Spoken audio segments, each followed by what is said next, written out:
यवतमाळ जिल्ह्यामध्ये मागील अनेक वर्षापासून सामाजिक बांधिलकी जपत अविरतपणे दलित, शोषित, वंचित घटकांच्या न्याय व हक्कासाठी लढणाऱ्या रिपब्लिकन युवा सेनेच्या कार्यास प्रेरित होऊन अनेक युवकांचा रिपब्लिकन युवा सेनेकडे ओढा वाढला असून यवतमाळ जिल्हा अध्यक्ष सुनील पाटील चिंचोलकर, जिल्हा संपर्क प्रमुख संतोष ठमके यांच्या प्रमुख उपस्थितीत तर उमरखेड तालुका अध्यक्ष गौतम नवसागरे यांच्या नेतृत्वात उमरखेड तालुक्यातील अनेक युवकांनी जिल्हा संपर्क कार्यालय उमरखेड येथे रिपब्लिकन युवा सेनेत पक्षप्रवेश केला। पक्षप्रमुख आनंदराज आंबेडकर यांनी दिलेल्या आदेशाप्रमाणे यवतमाळ जिल्ह्यात गाव तिथे शाखा व घर तिथे कार्यकर्ता मोहिमेअंतर्गत ठिकठिकाणी आढावा बैठक व पक्षप्रवेश सोहळ्याचे आयोजन करण्यात येत आहे।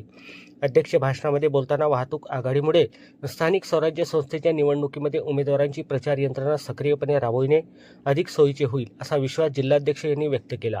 यावेळी संदीप गादेवार यांची उमरखेड वाहतूक आघाडी प्रमुखपदी तर प्रल्हाद गवाडे यांची वाहतूक आघाडी उपप्रमुखपदी नियुक्ती करण्यात आली। संजय सोनवणे यांना शहर समन्वयकपदी, राजकुमार खंदारे यांना तालुका सदस्यपदी नियुक्ती देण्यात आली। यावेळी जिल्हा संपर्क कार्यालय प्रमुख व्यंकटेश वाघाडे, चिंचोली शाखा सदस्य उत्तम इसांबर सूर्य, उंदू बबन सूर्य, विजय मिराशे तसेच मोठ्या संख्येने स्थानिक कार्यकर्ते उपस्थित होते।